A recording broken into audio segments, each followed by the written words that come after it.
Hi friends, good week. Vlad is here with you, and this is the last week of August weekly review, and we're talking about 29 of August 2011, and we finally are going to finish with the summer period, which was not easy at all, but still provided some interesting moves. For example, the Swiss pairs.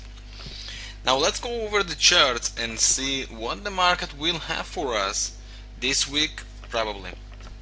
First of all, let's begin with Bernanke. Bernanke chose, all the market was waiting for him, but he chose not to decide.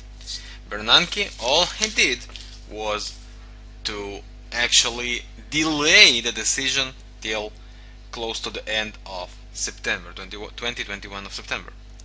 Now, he from my point of view, it sounds like he is looking to blame the government.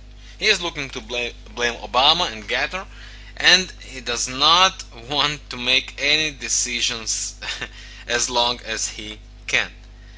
He still says that they have enough tools to push the economy up, and this actually provided with very bullish sign at the end of the previous week on Friday. Now, I must say that the charts are looking, well, misleading, right?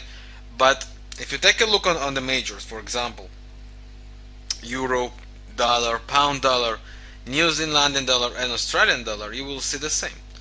They all look bullish from one side, but they all still have bearish signs from the bigger charts.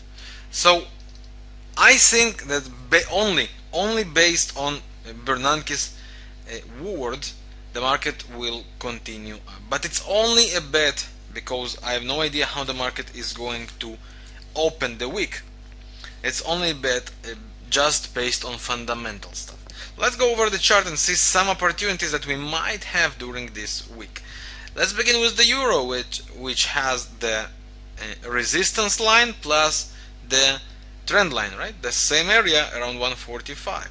If it will break this level, we will probably see the euro finally going all the way up again to maybe 147, 150, and 154, which could be the final target. So yes, it does look bullish, but once again, no idea how the market is going to open this week. So all we have to do is to follow and see. A close above the 145 should provide this bullish call.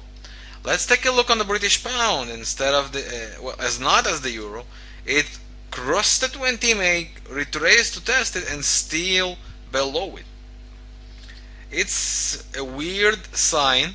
And if we take a look on the weekly chart, we are still bearish for this pair, still bearish. So once again, this, for example, is not a pair I would like to touch. Let's continue for another major, and this is Australian dollar, which did not provide this down move as I expected it to do on the previous week, and retraced based on Bernanke's word, right? Based on Bernanke's word. Now it is crossed again the 20-MA, but RSI is still kissing the 50. There is still stiff resistance, which might actually any moment just take and retrace it based on short-term divergences. So Australian 106 is the level to test. Let's continue for New Zealandian, the same story. Expected to continue the down move after this retracement, and it did not happen, and we continued up. Now also the RSI is kissing the 50. We closed above the 20, but there is a resistance, as we can see here, and on short terms there is kind of